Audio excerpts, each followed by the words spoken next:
Otep à tous, bien-aimés frères et sœurs. Nous revenons encore sur le dossier de la demande d'une place permanente au Conseil de sécurité de l'ONU. Il y a beaucoup de gens qui demandent à ce que l'Afrique puisse postuler pour soit un poste, soit deux postes permanents au Conseil de sécurité de l'ONU. Ce débat-là, pour moi, ce n'est pas un débat, c'est un débat inutile. Vous comprenez? C'est un débat inutile. Ce n'est pas le vrai problème de l'Afrique. Le vrai problème de l'Afrique, il est ailleurs. Les amis, le vrai problème de l'Afrique est ailleurs. Il n'est pas au niveau d'une place permanente ou non permanente au Conseil de sécurité de l'ONU. Déjà, regardez comment nous, on utilise notre place non permanente. Vous savez que les pays africains, là, on leur demande de voter ce que les Occidentaux veulent. Vous avez vu sur la RDC, il y a 3 pays africains au Conseil de sécurité de l'ONU, actuellement, non permanent, 3. Les 3 avaient voté la première résolution de l'ONU sur la RDC. Les 3 avaient voté contre. Lorsque Trump a pris des sanctions et a demandé qu'on vote pour, les 3 ont voté pour. Donc notre problème, ce n'est pas un poste permanent au Conseil de sécurité de l'ONU. On voit qu'à l'ONU, aujourd'hui, les grands sont en train de se partager le monde. Les grands sont en train de se partager le monde. Très bien. Mais vous savez quoi?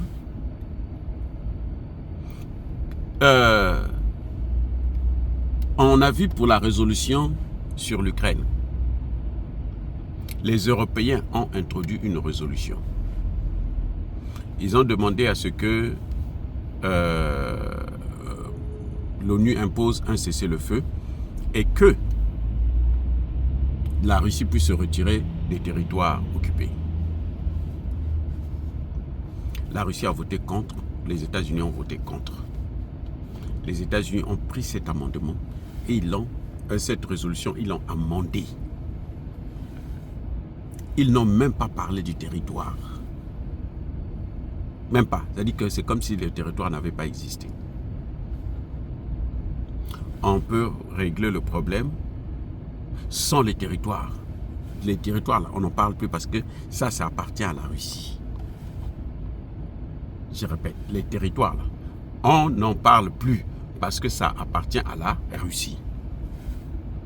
La France et la Grande-Bretagne n'ont pas voté contre, mais elles se sont abstenues, alors que les deux ont le droit de veto. Elles n'ont pas utilisé le droit de veto pour imposer leur résolution à eux. 2 droits de veto à 2. Ils n'ont pas pu imposer leur volonté. Question, pourquoi? Comment se fait-il que c'est la résolution des États-Unis et de la Russie qui passe? La Russie et les États-Unis ont voté cette résolution. Et c'est celle qui l'a emportée. Qu'est-ce que je veux dire par là? La priorité des pays africains, ce n'est pas un poste permanent au Conseil de sécurité de l'ONU. La priorité des pays africains, c'est chercher à développer, avoir une force économique. Les amis, c'est la force économique et militaire.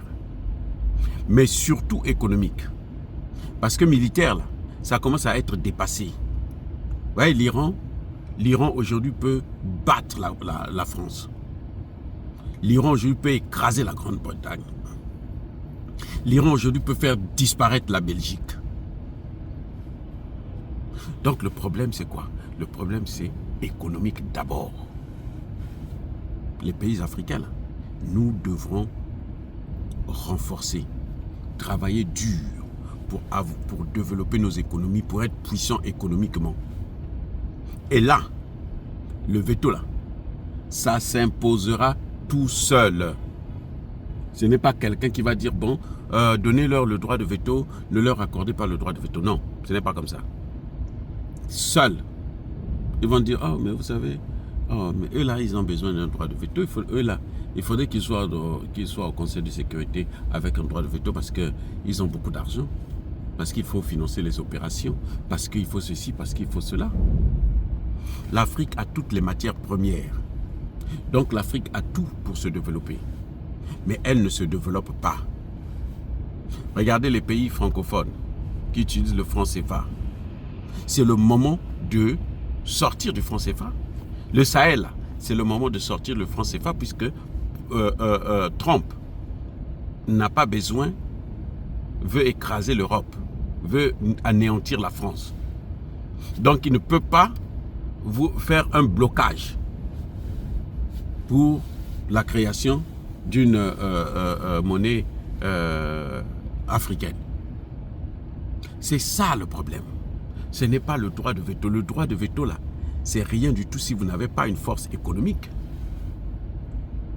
Même quand vous voulez faire la guerre, vous voulez vous battre avec quelqu'un. Aujourd'hui là, la guerre, là, si vous voulez faire la guerre, il faut avoir l'économie de guerre. La France et la Grande-Bretagne ont le droit de veto, mais les États-Unis ont imposé leur volonté. La France n'a pas pu utiliser son veto. La Grande-Bretagne n'a pas pu utiliser son veto. Poutine, Trump a convoqué Macron pour lui tirer les oreilles. Attention avec les résolutions là. Tu dois faire ce que moi je te demande de faire.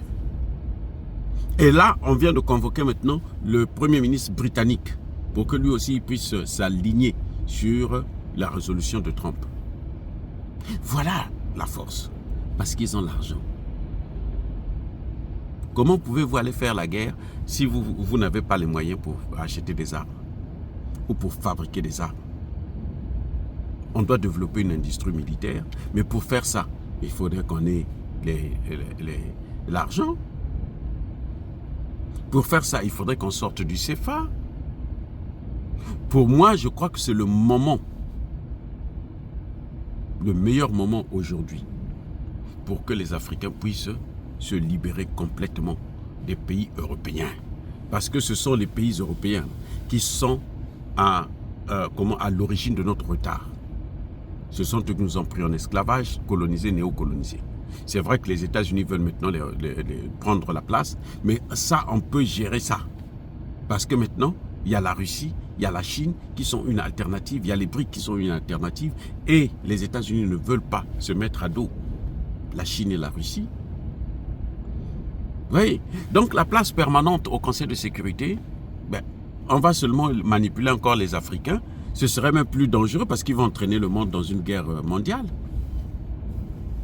Puisque eux-mêmes, les Français, peuvent les dominer. Si les Français arrivent à vous dominer, écoutez, c'est que vous ne valez pas grand-chose. Et oui, c'est que vous n'avez pas encore pris votre autonomie. Parce que eux là, ils sont oubliés, sont négligés.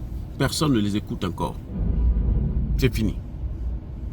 Voilà, donc les pays africains, notre objectif, notre combat, c'est de pouvoir, comment dirais-je, développer nos économies afin que nous puissions être respectés et qu'on puisse avoir une place au Conseil de sécurité qui est à la hauteur de nos ambitions et de nos moyens. Si vous n'avez pas de moyens, le Conseil de sécurité ne vous sert à rien. Les Français et les Anglais n'ont plus de moyens. Ce sont des pays pauvres. La France est l'un des pays le plus endetté d'Europe. Elle est aussi endettée que les pays africains. La dette de la France dépasse 112%. La dette de la France. Mais les pays africains, leur dette, c'est quoi? C'est pareil, 112% par rapport à leur PIB. Donc on est au même pied d'égalité. C'est pour ça qu'ils échouent, parce qu'ils n'ont plus rien. S'ils avaient l'argent, s'ils avaient les moyens. Non.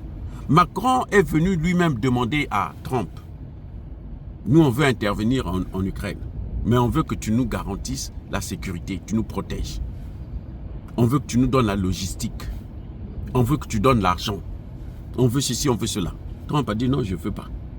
Le lendemain, Macron est venu dire, bon, ok, il n'y a pas de guerre. Oh non, pas de capitulation, mais c'est une capitulation. Voilà. Les amis, soyez bénis, abondamment bénis par le Dieu de Kémite et par nos ancêtres angélisés. Mais que tous ceux qui persécutent le continent africain, le pillent et le déstabilisent, qu'ils soient noirs, blancs, chinois, arabes, juifs, indiens ou qui qu'ils soient punis, maudits, foudroyés, neutralisés, écrasés, effacés par le Dieu de Kémite et par nos ancêtres angélisés. Vive l'Afrique éternelle, j'ai dit et j'assume.